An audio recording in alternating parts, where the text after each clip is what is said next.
I am really interested in the work and theories of Dr. Rupert Sheldrake. He theorizes that there are morphic fields of resonance that biological entities operate in. While there are skeptics in mainstream science, Sheldrake is an accepted academic that is very vocal about the dogmatism of science. He admits that he was greatly influenced by the panpsychist philosopher Alfred North Whitehead. The main concern here is that he is convinced that consciousness plays a large role in reality and is foundational. One of the theories that Sheldrake has tested over the years he calls fields of morphic resonance. He believes that like the electromagnetic fields that surround us, there are likewise undetected fields that produce collective memories in formative causation. He cites the idea that the cells that form an arm and the ones that form a leg are genetically identical, but the result of the formation is very different. He goes on to theorize that these fields enable telepathy and other psychic phenomena. For example, the phenomenon of thinking of a person and then having them call on the phone is one example. Another is the way in which people with their back turned can sense that someone is staring at them.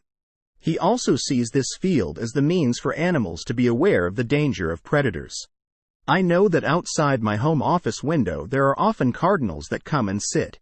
I am a photographer, and the minute I think to grab my camera with a long lens they immediately fly away. We have a pet Yorkie Zeke, and a friend is deathly afraid of dogs. When he is on the way to our house and on the freeway before he arrives, Zeke begins to bark. There are many anecdotes of this nature, but you get the idea. I recently went on ChatGPT and asked for an explanation of morphic fields of resonance. The following quote is the information I received. The concept of morphic fields of resonance is closely associated with the work of Rupert Sheldrake, a British biologist and author, who proposed the theory of morphic resonance. Morphic resonance suggests that there is a non-material, informational field that influences the form and behavior of organisms, giving rise to a collective memory and habits shared by members of a species. The key elements in understanding morphic fields of resonance are: 1. Morphic fields.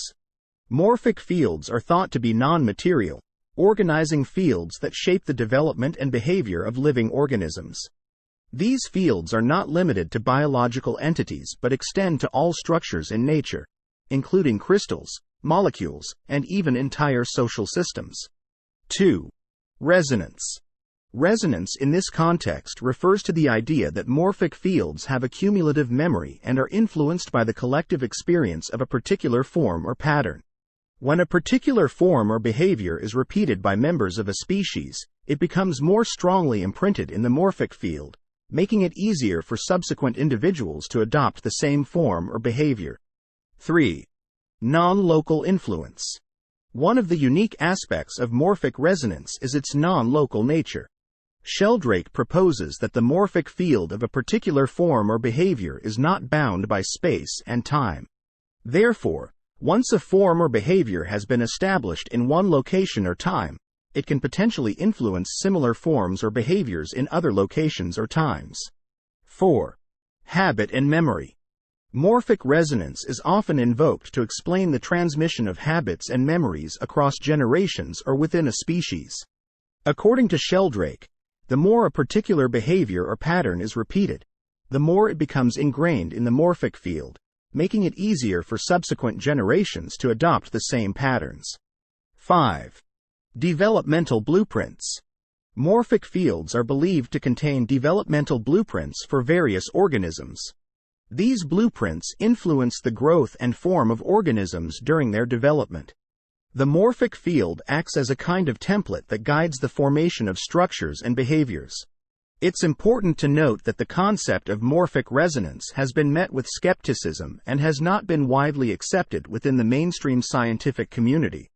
Critics argue that there is insufficient empirical evidence to support the existence of morphic fields and that the proposed mechanisms are speculative. While Sheldrake's ideas may not align with conventional scientific views, they have sparked interesting discussions and inquiries into the nature of consciousness, memory, and the interconnectedness of living systems. As with any scientific theory, ongoing research and exploration are crucial for a deeper understanding of these complex concepts. The quote ends here. This resonates with me intuitively. I believe that Sheldrake is onto something with this theory.